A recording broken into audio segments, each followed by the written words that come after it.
Auspicio del Grupo Di Gama. Bienvenidos a Perú Construye. César, ¿cómo estás? ¿Qué tal, Jorge? Mi nombre es Jorge León y junto con César Campos vamos a desarrollar todo el tema de construcción e infraestructura con Perú Construye.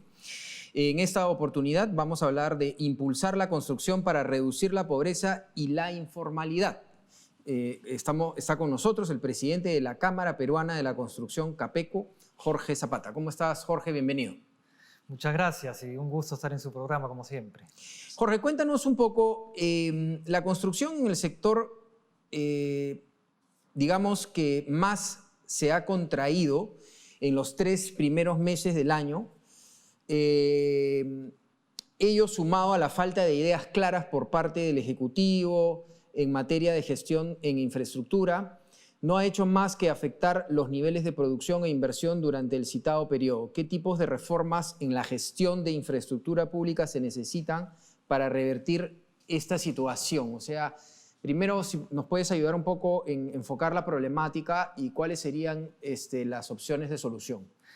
Bueno, yo creo que el principal problema está en que la inversión privada está parada. Entonces, la construcción privada ha tenido muy mal desempeño, a pesar de que la construcción pública no ha tenido tan mal desempeño, ha tenido números positivos, pero claro, el gran volumen de construcción lo trae la construcción privada. La minería, la vivienda, los centros comerciales, etcétera. Y eso hemos visto durante, ya no hace poco, sino hace algunos años que las inversiones vienen a la baja y eso está afectando pues, a todo el sector construcción, ¿no? Eso por un lado. Por otro lado, si bien la infraestructura ha tenido un regular desempeño aceptable, digamos, la infraestructura pública, tampoco llegamos a los números que necesitamos, ¿no? Seguimos con las obras paralizadas, siguen incrementando las obras paralizadas. La gran infraestructura está a ritmo pues, muy lento, ¿no?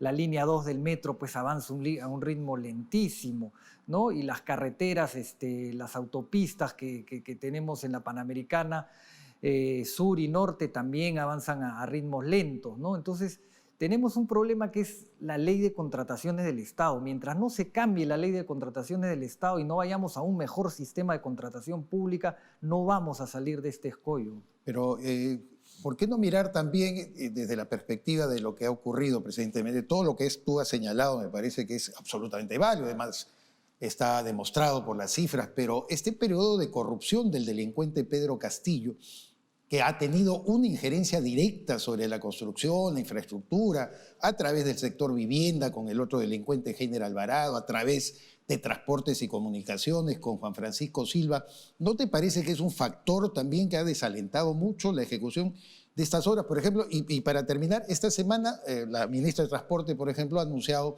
que van a volver a licitar el puente Tarata, que fue objeto de tanto manoseo. ¿No hay indicadores, en todo caso, que el gobierno se está preocupando, por lo menos en estas obras pequeñas, de reactivar esa inversión pública?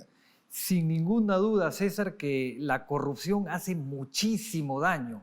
Y la corrupción, y la gran corrupción que ha habido en el gobierno de Castillo, pues también ha traído pues, un frenazo a las inversiones. O sea, las empresas honestas, las empresas que trabajan con transparencia, pues no se quieren meter porque ven que todo está corrompido, por un lado. Y por otro lado, los funcionarios, que al ver que como ha habido corrupción, la Contraloría interviene más, la Fiscalía interviene más, persigue más, se cuidan más de hacer las cosas, de firmar, se cuidan más de sacar adelante las cosas, entonces todo se hace más lento, ¿no? Entonces la corrupción hace daño por los dos lados, es terrible cómo paraliza las cosas la construcción. Otro tema que no mencioné en mi comentario anterior, que se me pasó, las APPs. Claro. Las APPs están paralizadas también, ¿no? Y obviamente van a estar paralizadas porque si tú ves un gobierno como el anterior de Castillo, corrupto, ineficiente y que además no le gustan las inversiones privadas, pues las APPs se paralizan pues totalmente, ¿no? De acuerdo. Ahora, tú hablabas de la ley de contrataciones del Estado, hasta que no se cambie no se van a arreglar las cosas. ¿Podríamos profundizar un poco qué es lo que se tiene que cambiar?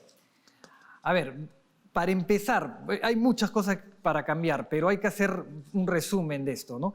Lo primero que se tiene que cambiar es que no todas las entidades pueden licitar pues, proyectos para los cuales no están preparados en llevar un proceso de selección y mucho menos acompañar la ejecución de esa obra, ¿no? Entonces las entidades públicas, los gobiernos distritales pequeños o provinciales que no tengan el suficiente volumen o el suficiente personal capacitado para llevar a cabo una importante obra, deberían acreditarse, deberían tener una especie de acreditación, sea ante OCE o ante cualquier otro organismo, como obligan al privado a acreditarse para concursar a cierto volumen de obra, igual las entidades. Eso como número uno. Como número dos, creemos que en la selección de los integrantes del comité de selección, es decir, los 3 integrantes que por lo general actúan para seleccionar quién va a ser el beneficiario de la Buena Pro, deberían ser elegidos de otra forma. Debería ahí intervenir el Colegio de Ingenieros, universidades de prestigio y colocar ingenieros con mucha experiencia y totalmente íntegros para que integren esos comités de selección, ¿no? Los expedientes técnicos. Hay que poner en la ley que el expediente técnico tiene que tener el costo adecuado. No tiene ningún sentido que un expediente técnico se gane presentando al 80, al 70% del valor referencial. Ese 30% que nos ahorramos en un expediente técnico después nos puede costar 50% o 100% de la obra.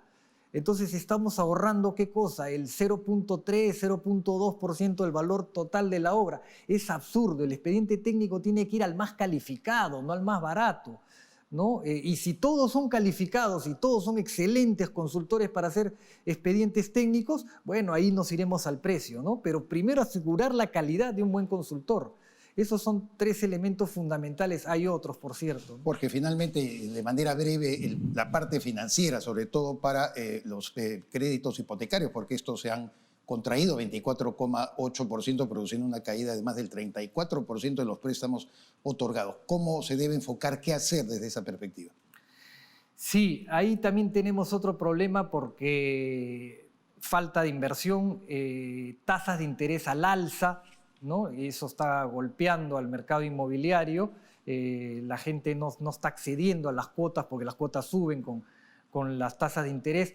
Inflación que también ha golpeado los bolsillos de los consumidores. Entonces, ahí el gobierno lo que tiene que hacer, como número uno, que no entendemos por qué no se hace hasta ahora, actualizar los bonos, que es una cosa que anteriormente se hacía automáticamente todos los años. Los precios han subido, se actualiza el bono familiar habitacional y el bono del buen pagador de mi vivienda. Eso no ha ocurrido este año hasta ahora, a pesar de que ya lo hemos dicho. Creemos que hay que tomar otras medidas para estimular la construcción de vivienda. Y por último, los alcaldes pues, de la Lima mesocrática que no acompañan y también ponen las trabas. De acuerdo. Jorge, muchísimas gracias por estar con nosotros. Siempre se nos queda corto el tiempo.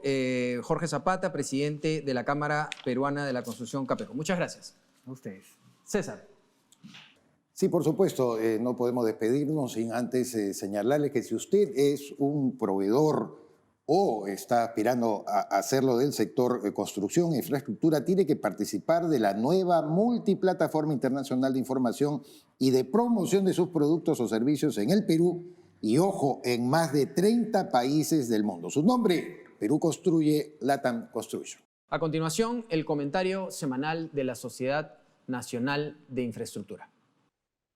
Gracias, Jorge, por el pase. Bueno, es importante felicitar al Poder Ejecutivo por los 9 decretos legislativos que ha publicado en las últimas semanas, dada la delegación de facultades que el Congreso le otorgó mediante una ley para poder legislar en materia de economía y reactivación. Sin embargo, lo más importante va a ser ver cómo se va a ejecutar justamente la generación de dichas medidas. Estos nuevos decretos legislativos tienen que ver justamente con la infraestructura y la reconstrucción con cambios. Entre ellas, por supuesto, se está ahora exigiendo que la ejecución de los convenios de gobierno a gobierno tengan una relación mucho más importante con la Contraloría General de la República. Y eso está muy bien. Pero Lo que sí hay que cuestionar es que hemos visto muchos anuncios y muchas reuniones. Nos interesa seguir muy de cerca la ejecución del presupuesto. ¿Y qué va a pasar con la ejecución del presupuesto destinada a mitigar los resultados o los efectos del fenómeno del niño costero y del fenómeno del niño global? Estaremos muy atentos desde el gremio y desde la Sociedad Nacional de Construcción e Infraestructura a lo que viene en los siguientes meses. Así que invocamos al gobierno que todo no quede, por supuesto, en texto normativo, sino en que los ministerios de Transportes, Educación y Salud sigan cuanto antes con la ejecución con los gobiernos regionales y locales en la implementación de estas normas. Muchas gracias y nos vemos la próxima semana. Muchas gracias por estar con nosotros, tanto en Rumbo Minero como en Perú Construye, y los esperamos por esta misma señal el próximo fin de semana.